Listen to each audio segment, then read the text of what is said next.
번째 주제를 받았을 때 현장에는 선생님들이 계신다고 이야기하시고 온라인상에서는 또 학부모님들에게 이게 송출이 된다고 이야기를 하시더라고요. 그래서 강의 주제를 어떻게 잡아야 될지가 엄청 고민이 됐습니다.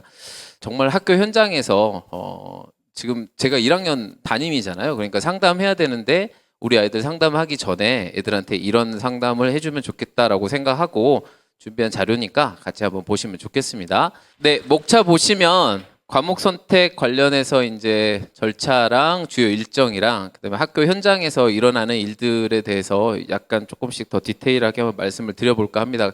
근데 앞타임에서 강의해 주신 이제 박문수 부장님과 강의 내용이 조금씩 겹치는 부분들도 있을 겁니다. 그래서 그런 부분들을 조금씩 빠르게 넘어가 보도록 노력을 하겠습니다.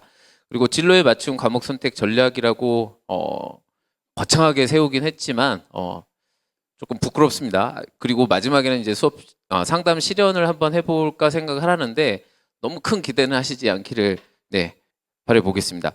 선생님들 짬짜면이 나오면 요즘엔 근데 짬짜면이 많이 없어졌다고 하더라고요. 선생님들 그 중국집 메뉴에서 짬짜면 혹시 보신 적 있으세요? 아직까지 있던가요? 근데 최근 들어 많이 없어졌다고 하더라고요. 근데 왜 없어졌을까라고 생각을 해보면 여러 가지 이유가 있지만 중국집 사장님 입장에서는 짜장면도 야채를 볶아야 되고 짬뽕도 볶아야 되니까 두 가지 일을 해야 된대요. 그러면서 뭐 수지탄소 그렇게 높지도 않고 재료도 그렇고 인건비도 많이 들어가고 이렇게 짜장면을 다 먹은 것 같지도 않고 짬뽕을 다 먹은 것 같지도 않고 뭐 이런 표현을 써서 조금씩 이게 매출이 줄어든다고 그러면서 이 그릇 자체도 판매가 되지 않다고 합니다. 선택이 참 어려운 것 같아요. 그러다 보니까 선택을 못하니까 짬짜면이라는 메뉴가 나왔었는데 사실 그렇죠. 우리가 오늘 여기를 오면 다른 걸 포기하고 오신 건데 그죠? 또 다른 곳을 선택을 했으면 여기를 강의를 들었으면 좋았을까? 막 이런 생각도 하시고 어쨌든 완벽한 선택은 없습니다. 학생들도 얼마나 고민이 되겠어요. 그렇죠? 내가 이 과목을 들으면 좋을까? 이 선생님이 좋다던데 뭐 아니면 내가 여기서 이 과목을 해서 성적을 잘 받을 수 있을까? 이런 수만 가지 생각을 할 수 있을 텐데 저희가 선생님들이 또 방송을 들으시는 학부모님들이 같이 고민하시면서 결국에는 본인이 선택을 해야 되는 어떻게 보면 첫 번째 시도일 텐데 이 시도에 저희가 조그만한 작은 디딤돌이 되어주는 시간이 됐으면 좋겠다는 생각을 해보면서 짬짜면 이야기를 한번 해보고 시작을 했습니다. 뭐 선생님들 너무 잘 아시겠지만 학점제, 학사 제도 운영 흐름 막 이렇게 거창하게 했지만 사실 저희 이거 잘 하고 있었잖아요. 그렇죠? 2015 개정교육과정에서도 쭉 해오고 있었습니다. 그래서 과목 개설하고 진로 설계를 한 다음에 신청하고 운영하고 그 다음에 평가를 하죠. 그리고 나서 이제 학생이 이수를 했는지 이수를 못했는지를 이제 미도달이라는 용어를 쓰더라고요. 미수라는 단어를 사용하지 않는다고 합니다. 자, 그러면서 이제 마지막에 성취 수준에 도달을 했는지를 확인하고 만약에 출결이 좋지 않은 학생들은 또 보충 지도를 해서 이 학생이 학점을 취득하게 되면 그거를 3년 동안 모아서 192학점 이상을 취득하게 만들어내는 게 고교학점제입니다. 자, 고교학점제 시행이 되고 나서 선생님들도 학생들에게 이게 사실은 저희 세대 때는 문과, 이과로 그냥 나눠져 있으니까 너 문과야, 이과야? 딱 이러면 그냥 한 방에 끝났잖아요. 그런데 예전에는 없었던 업무들이 이렇게 많이 늘어났죠. 저희 학교만 이러는 건 아니죠. 다 거의 대부분의 학교가 다 이렇습니다. 저도 교육과정부장을 1년을 했는데 정말 일이 너무 많더라고요. 학교에서 교무부는 조금 아무래도 조금 업무가 분산된 느낌이 없잖아 있고 교육과정부는 정말 고교학점이라는 뭐 이런 단어만 붙으면 모두 선생님 막 공감하시면서 막 지금 너무 슬퍼가지고 막 이러시는 분들이 몇 분 계세요. 근데 선택 과목 가이드북 제작부터 시작을 해서 학생들에게 뭐 설명회도 해야 되고 학부모에게도 해야 되고 교육과정 박람회도 하고 수강 신청도 하고 그리고 신청이 끝나고 나면은 끝나는 게 아니고 또 상담 또 해주고 그다음에 또 바꿀래? 그러면 또 바꾸고 또 그다음에 여기 3차 교과서 주문이 10월 중순 정도잖아요. 근데 여기 왜 이렇게 10월 14일까지 이렇게 늦게 잡았나라고 이야기하는 게 사실 이때가 우리 그 추석 연휴 기간이 엄청 길게 잡혀 있더라고요. 그래서 날짜가 이렇게 길게 잡을 수밖에 없었습니다. 이렇게 우리 아이들에게 선택권을 많이 주는 게 아니라 달력을 보시면 아마 거의 대부분 공감하실 거예요. 한 5일에서 10일 정도 시간을 좀 줘야 되는데 뭐 그렇게까지 시간을 충분하게 주지를 못합니다. 어쨌든 이렇게 긴 일정들을 학교에서 이제 진행을 해야 되는 거고, 교과서 주문한 이후에 바꾸는 경우는 학생들이 개별적으로 교과서를 다 구입하죠. 예, 그런 것들 학부모님에게도 먼저 말씀을 드리겠습니다. 선택 과목 가이드북 제작 학교에서 개인적으로 다 하시죠. 근데 거의 대부분이 다 하시는 것 같아요. 근데 이제 가장 기본이 되는 게 서울시 교육청에서 만든 개정교육과정 선택 과목 안내서를 엄청 참고를 많이 하시는 것 같아요. 그래서 선생님들이 이 책자를 만드신 것 같은데요. 책자 콘텐츠를 보시면 주요 내용부터 시작해서 왜 중요한지, 어떻게 해야 되는지, 그다음에 선택과 대학 입시는 어떤 연관이 있는지 뭐 이런 이야기들이 나오고요. 두 번째는 교과, 그다음에 세 번째는 계열별 학과 안내가 이렇게 좀 자세하게 나오는 것 같습니다. 그래서 이 부분이 저는 상당히 친구들하고 상담을 할 때 도움이 저는 개인적으로 많이 됐었던 부분인 것 같고요. 그리고 마지막에 이제 부록 부분이 이렇게 있습니다. 조금 이따 뒷부분에 좀 더 자세하게 말씀드리기로 하고요.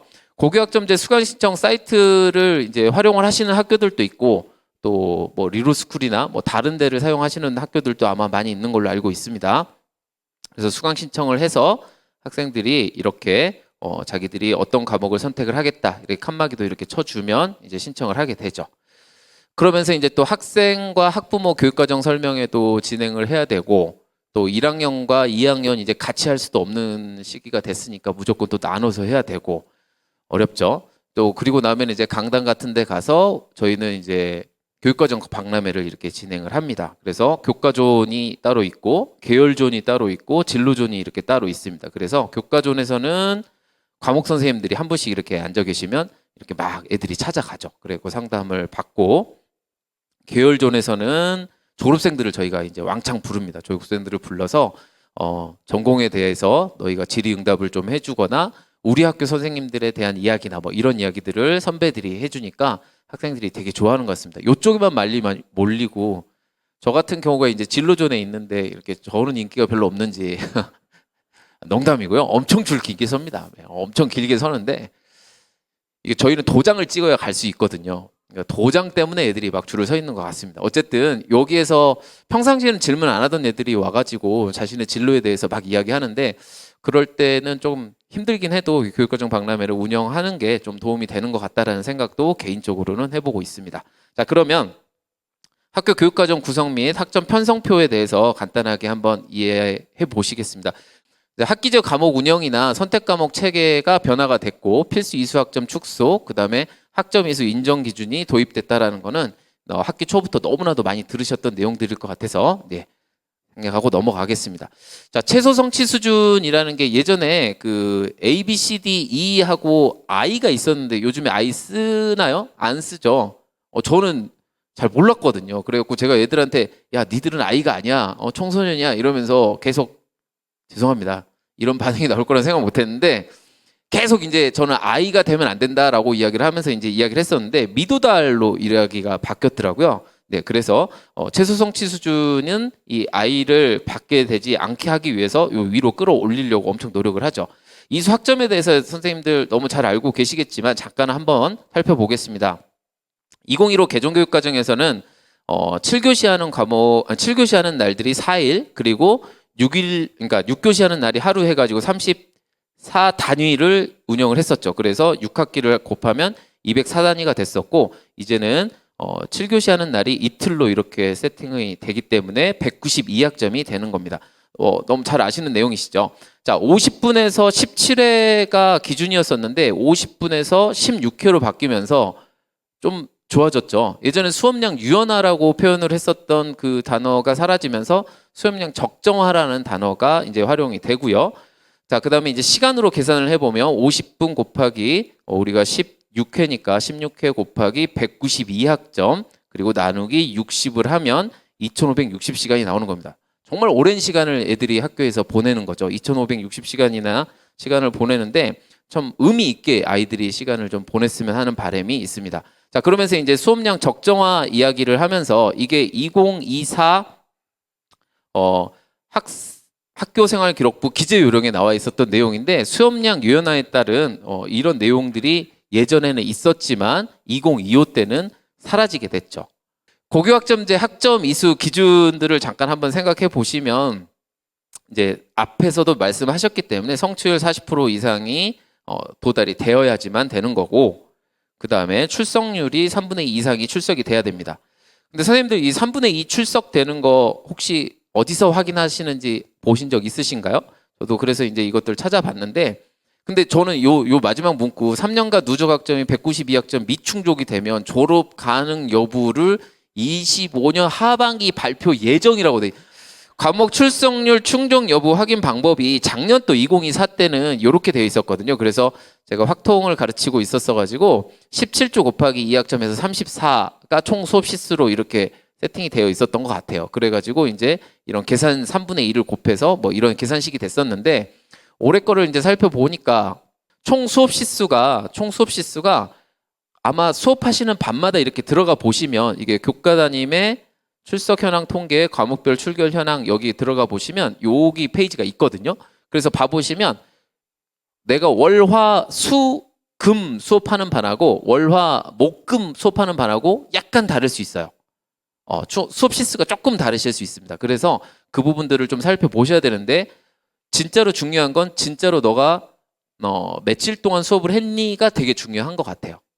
네, 거기에서 총 수업 시수가 반마다 다를 수 있기 때문에, 그래서 거기에다가 3분의 2를 곱해서, 저는 이제 69시간이라서 3분의 2 곱하고 그럼 딱 정수로 떨어졌는데, 그렇지 않으면 이제 올림으로 표현하시면 될 것 같아요. 그래서 이제 계산을 해보니까 이 46이 어디서 나오는 거냐면, 여기 잘 봐보시면 출석 시수가 23이잖아요. 그죠? 그 다음에 이수 기준 충족 여부가 마이너스 23이잖아요. 근데 이 절대값 기호를 생각하시면 여기가 23이 되잖아요. 그럼 얘하고 얘 두 개를 합치면 46이 나와야 됩니다. 그렇게 접근하시면 선생님들이 내가 3분의 2 시간이 총 수업 시수에서 그러니까 너가 이수하려면 요 수업을 들어야 되를 계산하시지 마시고, 여기 있는 출석 시수하고, 여기는 얘가 9번밖에 안 나왔죠. 안타까운 친구가 있죠. 얘는 진짜 병원 가서 뭐 이런 친구인데요. 요 친구가 37시간이 더 필요한 거죠. 이수를 하기 위해서는. 그러니까 얘랑 두 개를 더해가지고 46이 되어야 된다. 이렇게 생각하시면 선생님들이 계산하시고 학생들에게 푸시하실 때 조금 더 계산하시기 좀 편할 것 같아서 가지고 와봤습니다. 창의적 체험활동이 이런 이야기가 있더라고요. 학생들은 창의적 체험활동을 신청한 적이 없습니다라고 이야기하는 거예요. 그러니까 이게 예전 이야기거든요. 신청을 해야 하는 게 아니고 아이들은 그냥 편성이 돼서 그대로 따라가는 거기 때문에 이렇게 아래로 편성으로 바뀌었고요. 수강 신청 학점에 라는 표현이 이제 편성 학점 총합만큼으로 이걸로 바뀌었습니다. 그래서 이제 결국에는 안 중요합니다. 그냥 듣기만 요거만 하시면 되는데, 310시간에 3분의 2시간을 했다면 그 207시간 이상을 너가 했었어야 되는 거예요. 288이 기준이 되는 게 아니고 우리 학교에서 운영한 요 총 수업 시수가 중요한 것 같습니다. 고교학점제 여기서 학업 성취율 40% 이야기 때문에 최성보 이거 가정통신문 다 나가셨죠.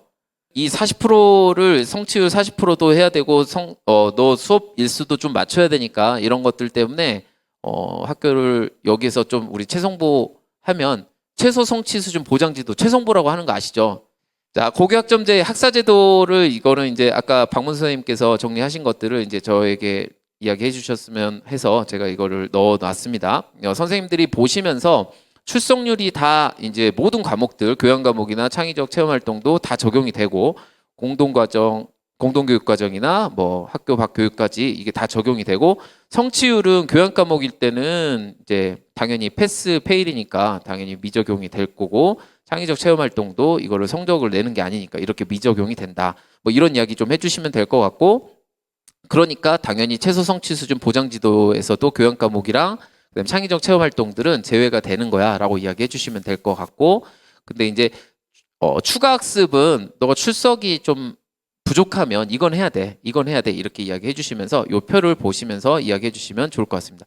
전편입생이 이게 출석률 같은 거 이거 고민해 보신 적 별로 많지 않으실 텐데, 쉽게 말해서 이제 저쪽 학교에서 음악을 1학기에 듣고 있었단 말이에요. 근데 저희 학교에 왔어요. 얘가 우리 학교에 왔는데 얘가 음악을 우리 학교에서 1학기 때 안 듣고 미술을 하고 있는 거예요. 그러면 걔를 위해서 널 위해서 음악을 해줄게는 안 되잖아요. 그럴 때는 어떻게 해야 되느냐? 이거를 또 학업성적관리위원회를 또 열어요. 그래서 같은 계열군, 예술군에서 너가 거기서 음악을 좀 듣고 왔는데 우리는 여기서 미술로 인정해줄게 라는 게 이제 패스가 되면 거기에서 또 출석을 인정을 해줍니다. 그래서 그런 복잡한 것들이 되게 많이 있더라고요. 그래서 어려운 것들은 다 교무, 교육과정부로 다 넘기시면 될 것 같습니다. 담임들도 많이 알아서 상담을 해줘야죠. 네, 담임들이 알아서 상담을 해주고 그렇게 가야 되는 것 같습니다. 학교 생활기록부 기재예시 아까 보셨죠? 여기는 이제 공부 못하는 친구는 안타깝지만 뭐 여기 예전에는 방점을 찍었는데 방점도 이제 사라졌거든요. 그래서 안타깝지만 이제 뭐 괜찮아. 너 공부 못할 수는 있어. 그래서 보충학습했다라는 기록은 우리가 남기지 않을게라는 거고 여기 뒤에는 너 공부 잘해도 뭐해? 너 불성실하잖아. 이거예요. 그래서 추가학습을 실시했다. 자, 근데 실시 대신에 추가학습을 이수했다라는 표현으로 이렇게 아름답게 바꿔주신다고 합니다. 그래서 추가학습을 이수했다라고 표현을 하면 이건 기록이 남는 거죠. 성취도가 좋아도 이런 게 있으면 학생에게는 안 좋기 때문에 정신 잘 차리고 이거 학교를 잘 다녀야 된다 이렇게 이야기해 주시면 될 것 같고 이제 이것도 저것도 도저히 안 되는 얘들 있잖아요. 방학에 좀 나와라 이렇게까지 했는데도 안 나오는 얘들은 그냥 미수로 이렇게 적어야 될 것 같습니다. 그 전까지는 모두 다 미도달입니다. 다 미도달입니다. 단위학점 이제 학점 배당표 해석하기라고 되어 있는데 선생님들은 너무 익숙하신 표이겠지만 잠깐 한번 보시면 운영학점이라고 이야기하는 건 여기 밑에 4라고 되어 있는 거는 일주일에 뭐 월화 목금 이렇게 총 4번 수업을 1시간씩 이렇게 듣는 걸 운영학점이라고 표현을 하고 여기 숫자 4도 약간의 그런 느낌이죠. 그 다음에 과목 유형은 공통 과목이 있고 일반 과목 그리고 융합 과목 진로 과목으로 이렇게 대표성을 띠게 되어 있습니다. 그래서 아까 자세하게 설명을 들으셨던 내용들이라서 일반 선택 과목은 학생들이 기본적인 학문적 소양 기르기 위한 것들이고 진로는 자신의 진로와 관련된 분야를 듣는 과목이고 융합 선택은 이제 다양한 학문 분야를 결합해서 하는 거다라고 이렇게 적어져 있습니다. 그러면서 이제 과목 유형에 따른 성적 처리 방식이 이렇게 나오는데요. 아까 자세하게 설명을 해주셨는데 저는 이제 조금 더 세밀하게 조금 더 말씀을 드려보도록 하겠습니다. 석차 등급이 나오는 과목들이 공통 과목하고 선택 과목이 5등급 이렇게 나온다라는 거 보시고 5등급제를 잠깐 한번 살펴보시면 9등급제하고 5등급제를 이제 이 표는 많이 보셨을 텐데 숫자로 나타낸 거는 많지 않으셨을 것 같아서 한번 계산을 해가지고 가져와 봤습니다. 그래서 여기가 이제 2022 개정교육과정에서 5명부터가 1등급이 나온다. 10%니까 0.5잖아요. 0.5. 그러면은 이제 소수점 반올림 하면 이제 1명이 되는 거죠. 자, 그러면서 이제 5명이 될 때는 여기 9등급제에서는 113명이 있어야 5명이 1등급이 나왔었는데 45명만 있어도 이제는 5명이 나오고 10명이 될 때는 238명이었었는데 이제는 95명만 있어도 10명이 1등급을 받을 수 있어 이렇게 이야기하면서 애들에게 좀 용기를 주는 걸로 이렇게 확인해 보시면 될 것 같습니다. 자, 여기 빨간색들 과목이 수능 과목인 거 너무 잘 아시죠? 네, 공통 과목이 쭉 나와 있고요. 일반 선택 과목이 나와 있고 진로 선택이 나와 있고 융합 선택이 나와서 이런 표들은 아마 많이 보셨을 거예요. 많이 보셨는데 저는 이거 보면서 이제 수능 과목에서 아까도 이제 되게 편하게 이야기하셨지만 학교 현장에서는 탐구 마지막에 들어가시는 분들이 거의 대부분 누구신가요? 담임이죠. 너무 좋습니다. 애들과 이렇게 또 오랜 시간을 함께 할 수 있어서 너무 좋죠. 5시 10분까지 아이들과 너무 좋아요. 애들도 좋아하고 저도 좋고 그러다가 이제 학년부장이 이제 애들 모아가지고 이렇게 제2외국어 보는 경우도 있잖아요. 더 좋아요. 막 6시 5분까지 이렇게 남아가지고 짬짜면 생각하면서 이제 뭐 애들 하면 되겠죠. 애들이 얼마나 힘들겠어요. 그쵸? 현실적으로 6시 5분까지 참, 보시면 이제 여기 노란색으로 색깔 칠해져 있는 부분이 여기가 전체적으로 이제 5등급이 다 나오고 성취도가 ABCD가 나오고 평균 다 나오고 비율 나오고 수강자 수 다 표시되고 잘 아시는 내용이라고 생각합니다. 과탐 실험은 아까도 말씀드렸다시피 ABC만 나오고요. 그 다음에 이쪽에 여기 부분 융합 부분만 여기 5등급만 이것만 빼주신 거죠. 자, 이쪽도 이제 ABC로만 이제 표현이 되어 있죠. 잘 한번 보시고요. ABC. 여기는 전부 다 ABC로만 표현이 되는데 여기도 이제 패스 페일로만 돼 있기 때문에 패스가 되는 거죠. 자, 근데 요 다음에 이제 특목고 선택 교과가 과학, 체육, 예술인데 아까도 살짝 말씀드렸다시피 요쪽에 체육을 끌고 와가지고 수업을 열잖아요. 그러면 이건 진로 과목으로 되잖아요. 진로 과목이 되면 아까 말씀드렸다시피 5등급제로 바뀌는 거예요. 그러니까 우리가 이거를 막 열어주는 것이 좋은가라는 생각도 한번 개인적으로 한번 해보시고, 그다음에 이제 과학 계열 요쪽 과목들을 열어주는 것들에 대해서도 한번 선생님들이 고민을 한번 해보셔야 될 것 같습니다. 또 학교마다 이제 이런 것들을 중점적으로 하시는 학교들도 있고 그렇지 않은 학교들도 있고 그래서 학교마다 좀 이야기가 다를 것 같습니다. 넘어가도록 하겠습니다. 선생님들, 저는 이거 강의 준비하면서 이게 과목 이름이 잘 안 들어오더라고요. 선생님들은 익숙해지셨나요? 사회 선생님들은 괜찮으실 텐데 이쪽 위에 부분이 지리이고요. 지리. 이쪽이 역사고 그다음에 이쪽은 일반 사회고 이쪽이 이제 윤리 쪽입니다. 윤리 쪽. 그래서 과목 이름 보면 알지 뭐 이걸 모르겠어 라고 생각하시겠지만 우리가 이걸 하나 출력을 해놓고 애들하고 이야기하면서 아 이게 이거구나 이게 이거구나 이렇게 이야기해 주시면 좀 도움이 될 것 같습니다. 사회는 이렇게 되고 과학은 이렇게 되어 있죠. 그러니까 물리하고 역학 에너지, 전자기화 양자, 화학, 물질 에너지, 화학 반응의 세계, 생명, 세포와 물질 대사, 생물의 유전. 그러니까 이제 경희대에서도 아까 그 과목 선택에 대한 이야기들을 해주셨는데 되게 막 여러 개가 막 나열이 돼 있잖아요. 그러니까 이게 머릿속에 저희가 들어와야 돼요, 사실은. 그리고 머릿속에 들어와야 되는데 뭔가 이렇게 받아들여지고 싶지 않아가지고 자꾸 저도 막 밀어내는 것 같아요. 그래서 책상에다 이걸 저도 출력해서 붙여놓고 애들하고 상담하면서 아 이게 이거구나 이러면서 좀 익숙해지려고 노력을 하고 있습니다. 학생들은 1학년 학생들은 이제 이게 다 처음이니까 이제 물리가 뭔지도 모르고 화학이 뭔지도 모르고 이러니까 다 같이 모르는 상황이라 상관없는데 저희는 알고 있던 걸 이렇게 다시 업데이트를 해야 되는 상황이라서 좀 어려운 것 같습니다. 학교 지정 과목은 학교에서 선택권을 주지 않고 결정을 하는 거를 학교 지정 과목이라고 이야기하죠. 잘 한번 보시면 우리가 국어, 수학, 영어, 이수 학점 단위 50% 초과 금지가 걸려 있다는 거 알고 계시죠? 자, 29학점 교과를 6학기 하면은 174니까 거기에 50%면 이거를 2로 나눠야 되겠죠. 2로 나눠야 되겠죠. 예전에는 180이었는데 그걸 2로 나누니까 어떻게 됐었냐면 90이었죠. 90. 90이었습니다. 그런데 이번에는 한국사가 예전에는 여기에 한국사가 기초 과목에 편성이 돼 있어가지고 그냥 90이라고 했는데 이제는 한국사가 사회로 돌아갔습니다. 그래서 국어, 수학, 영어에만 요걸로만 몰아서 공부하지 마세요라고 이야기를 하면서 174를 2로 나누면 87인데 거기서 한국사 6학점을 빼버리기 때문에 81학점으로 바뀌는 겁니다. 그래서 담임선생님들이 학생들하고 상담을 하실 때 너 국어, 수학, 영어를 많이 들으면 안 돼. 너무 많이 들으면 안 돼. 그러면서 몇 학점까지 가능해요? 그러면 9잖아요. 9. 9, 9, 81. 이렇게 해서 기억을 하시면 그냥 다 외워지시나요?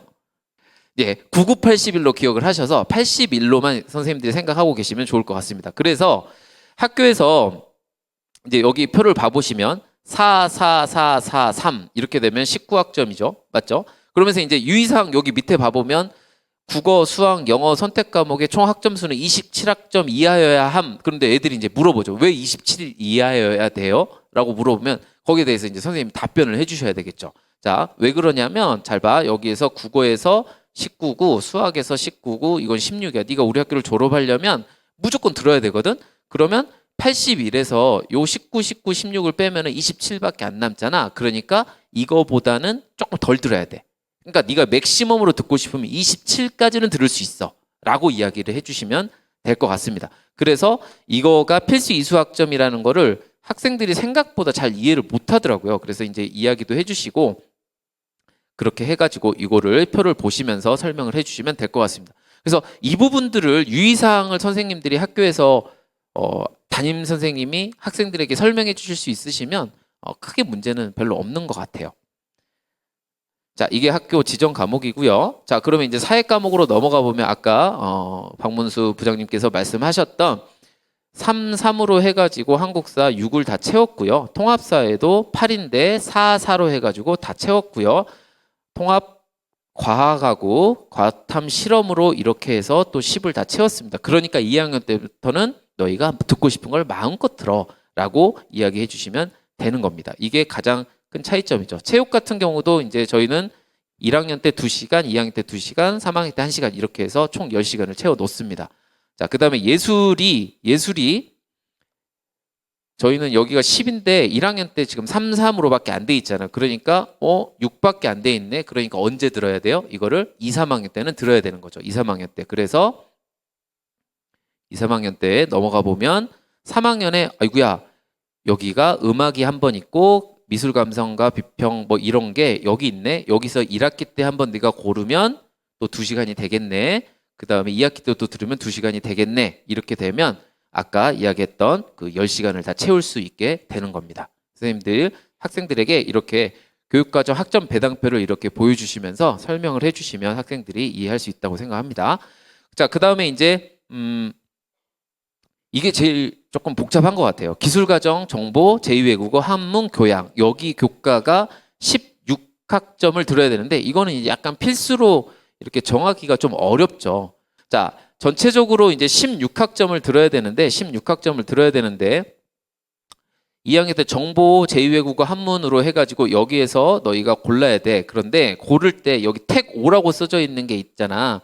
자, 너 무슨 과 가고 싶어? 라고 이제 물어보고 저 뭐 기계공학과 가고 싶은데요. 그러면 그러면 물리하고 화학은 좀 필수인 것 같은데 이거 좀 듣고 기하도 좀 들어주면 좋을 것 같고 그 다음에 선생님 생각해 봤을 때는 뭐 생명과학도 나쁘진 않을 거고 뭐 정보 요 정도 들어주면 될 것 같은데 이렇게 설명을 선생님들이 해주실 때 이게 그냥 내 느낌에 물화생지가 되게 좋대. 그래 물화생지 다 들어. 이렇게 이야기하시면 나중에 정보랑 제2외국어 한문을 여기를 채우지를 못하는 경우가 생겨요. 그 부분들을 선생님들이 세팅을 하셔가지고 이야기를 해주시는 게 맞다고 생각을 합니다.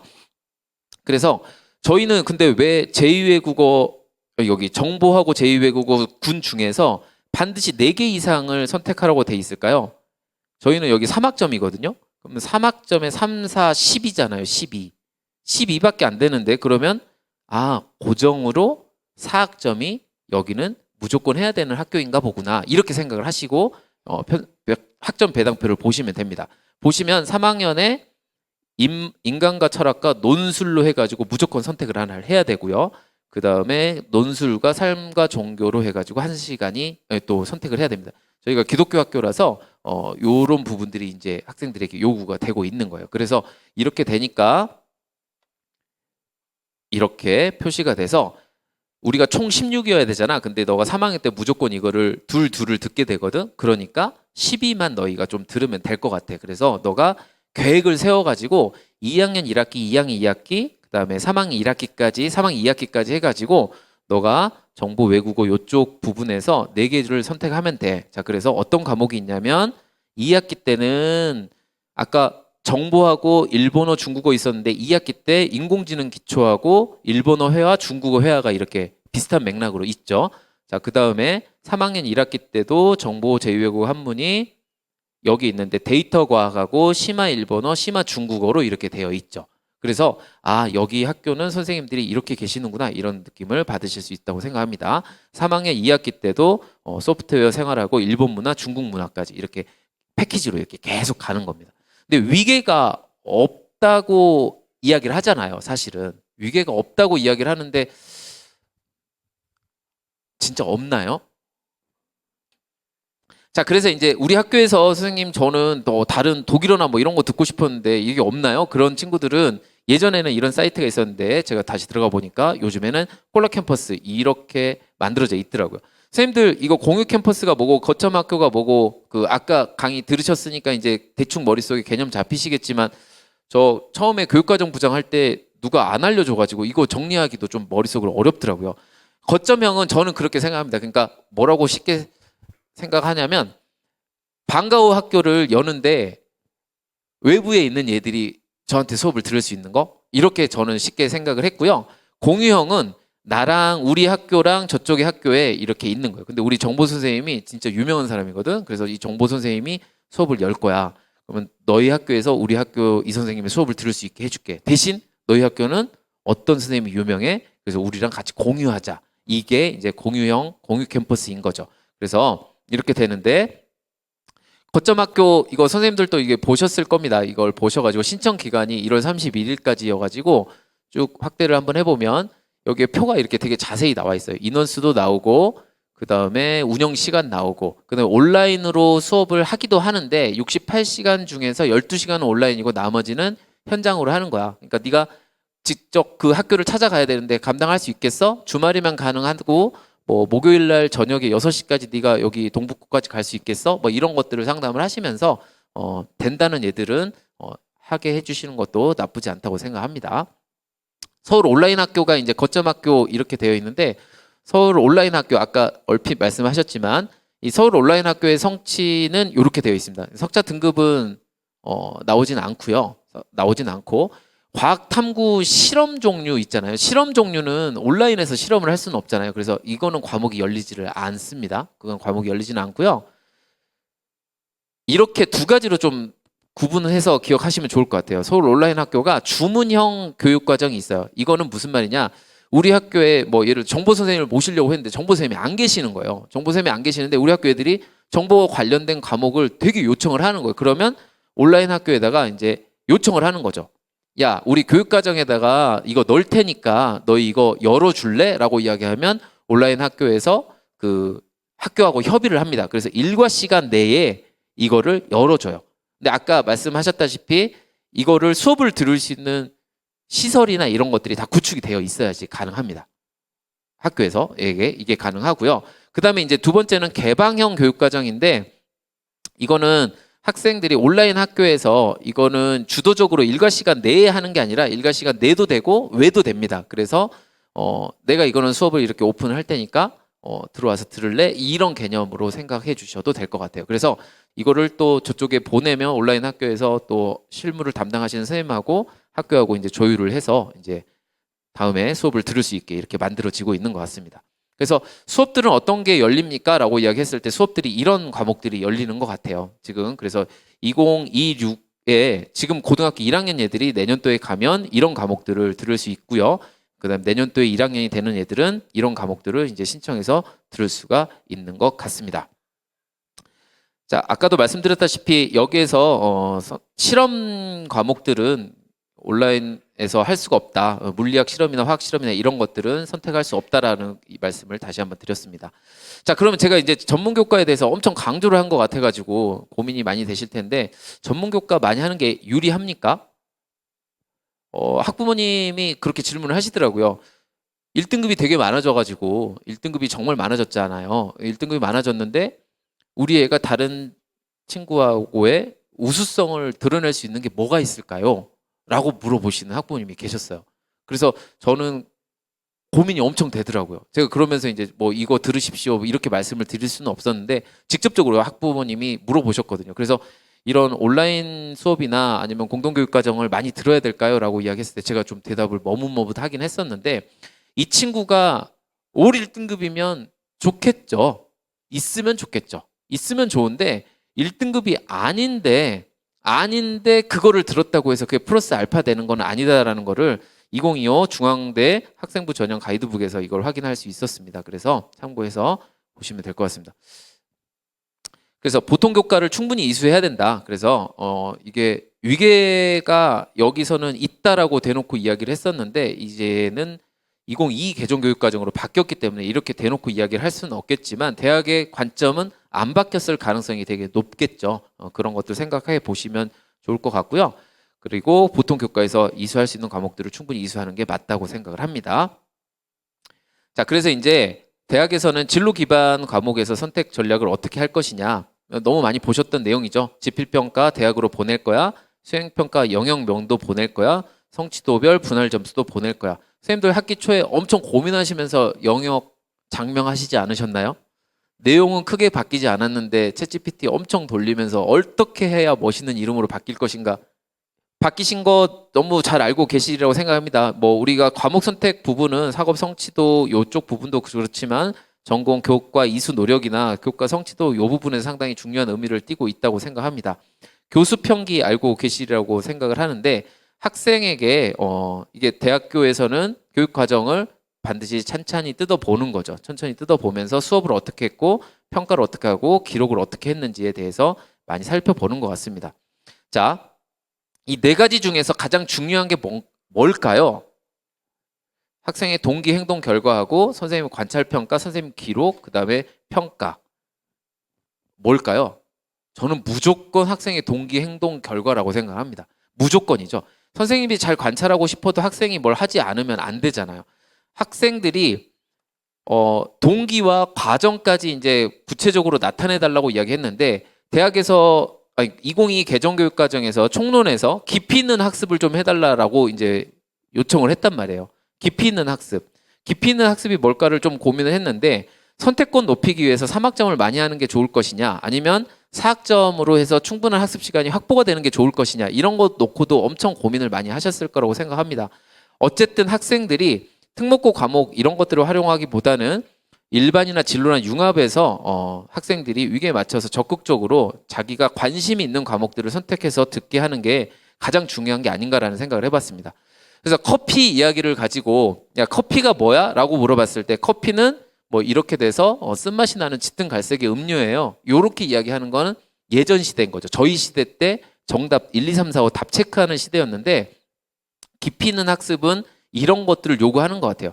커피하고 미디어에서는 가격과 경제는 어떤 영향이 있고 역사 쪽으로는 또 신체 건강에서는 환경하고는 과학하고는 심리학하고는 마케팅하고는 문화예술하고는 노동하고는 정말로 연결 지을 수 있는 게 정말 많죠. 이게 이제 저는 깊이 있는 학습이라고 저는 개인적으로 생각을 해봤습니다. 그래서 자 깊이 있는 학습을 잘 살펴보시면 깊이 있는 학습들을 이제 아니 그 대다수의 친구들은 또 궁금해 하잖아요.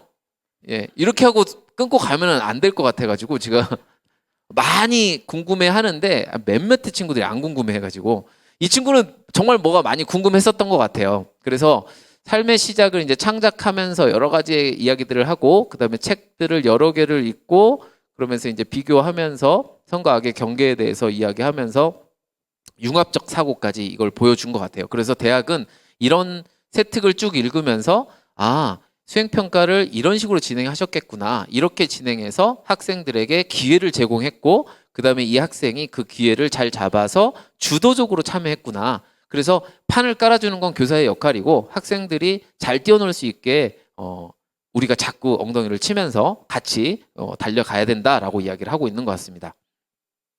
과목별 핵심 역량 및 교과 역량 선생님들 잘 기억하고 계시리라고 생각합니다. 과목에서 요구하는 내용들을 적어달라는 이야기들을 계속 하고 있기 때문에 이 이야기들은 너무 자주 들으셨던 내용이라서 학부모님들 뭐 전부 다 진로하고 연결 지으려고 노력하시지 마시고 이 과목에서 요구하는 것들이 무엇인가에 대해서 집중적으로 고민하시면서 공부하시면 좋을 것 같습니다. 그래서 대학에서는 우수한 학업 역량이라고 표현하는 걸 기초적인 학업 역량을 이렇게 표현을 했고요. 전공 적합성도 이런 식으로 표현을 했습니다. 그래서 대학에서 요구하는 높은 지식의 수준을 요구하는 게 아니고 요즘에 챗GPT 돌리면 5초면은 정말 깊은 지식들이 나오잖아요. 그러니까 그런 내용을 알고 싶은 게 아니라 정말로 이 해당 전공에서 네가 공부를 할 수 있는지 정말로 그런 것들을 좀 보여달라. 너의 지적 호기심에 대해서 좀 자세하게 표현해 달라라는 이야기들을 하면서 과목 간 연계랑 비교과 연계를 예시를 들어줬습니다. 아까 박문수 부장님께서 말씀하셨던 서울대 그리고 동국대 이야기들도 조금 더 디테일하게 제가 자료를 준비를 했고요. 그 다음에 물리학 요렇게 되니까 색깔이 같은 게 같은 과목인 겁니다. 같은 과목으로 이렇게 생각을 해서 보시면 될 것 같고요. 화학 요쪽에 이렇게 되어 있다고 생각하시면 될 것 같습니다. 여기도 물리학에 관련된 것들이 이렇게 표현이 되어 있고요. 화학에 관련된 게 이렇게 표현이 되어 있고 이쪽에 생명과학 이렇게 표현이 되어 있습니다.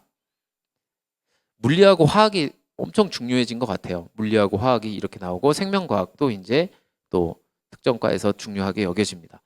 지구학을 잠깐 보시면 지리학과하고 우주과학과 이 두 과에서 지구과학 예, 이걸 요구하고 계시는 것 같습니다. 그 다음에 물리학, 그 다음에 화학, 그 다음에 생명과학 이렇게 체크가 되어 있습니다. 네, 선택 과목 안내서를 이용해서 이게 자료가 이제 내일 탑재가 된다고 이야기를 합니다. 2022 개정교육과정 선택 과목 안내서가 여기 나와 있고요. 과목 선택 챕터 보시면 안에 이런 내용들이 들어가 있습니다.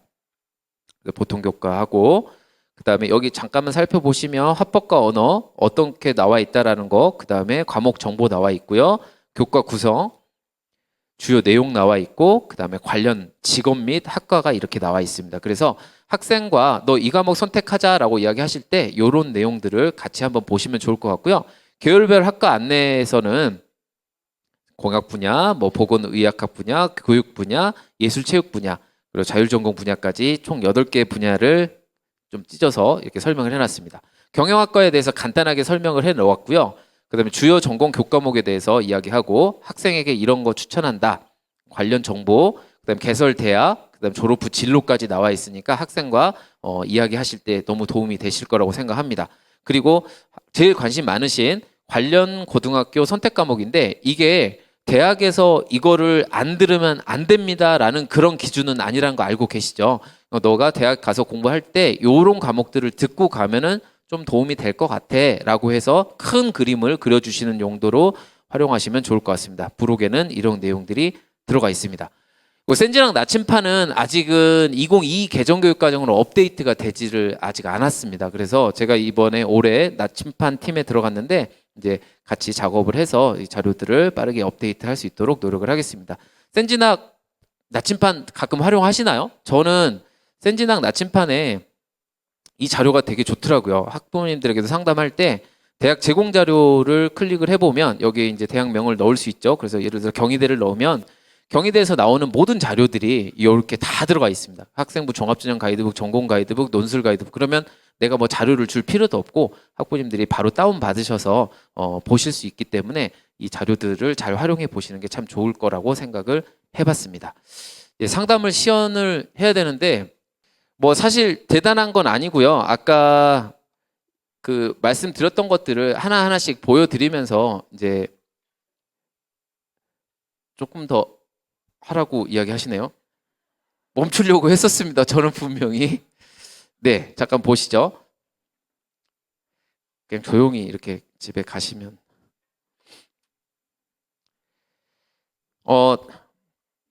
친구가 옆에 앉아 있습니다. 제 옆에 친구가 앉아 있습니다. 야, 너 무슨 과 간다고? 저 아직 진로를 잘 모르겠는데. 야, 너 저번에 그거 한 거 있잖아. 계열 선택이랑 뭐 이런 거 했잖아. 그거 갖고 온 거 줘봐봐. 뭐야, 너 경영 경제로 나와 있네? 너 근데 이거 관심 있어? 아니 모르겠어요. 저 잘 모르겠어요. 근데 경영 경제 있잖아. 너 지금 뭐하니? 뭐 이렇게 생각하지 마시고 지금 상담 중이에요. 지금 얘랑 상담하고 있는 거예요. 지금. 그래서 그래. 경영 경제는 경영 경제에서 너 뭐 배우는지 알아? 잘 모르겠는데요. 자, 그럼 봐봐. 여기 컨트롤 F를 누르면 경제라고 치면 돼. 경제. 이렇게 경제라고 치면 경제에 관련된 이제 단어들이 이렇게 아이고 제가 한글을 잘 못 치네요. 이렇게 돼서 쭉 단어가 나오거든요. 이거 쭉 여기 밑에 이렇게 해서 경제학과를 먼저 이게 찾았다고 가정을 해보겠습니다. 당황스럽네요. 생각해보니까 국어 국문학과도 관심이 있다고?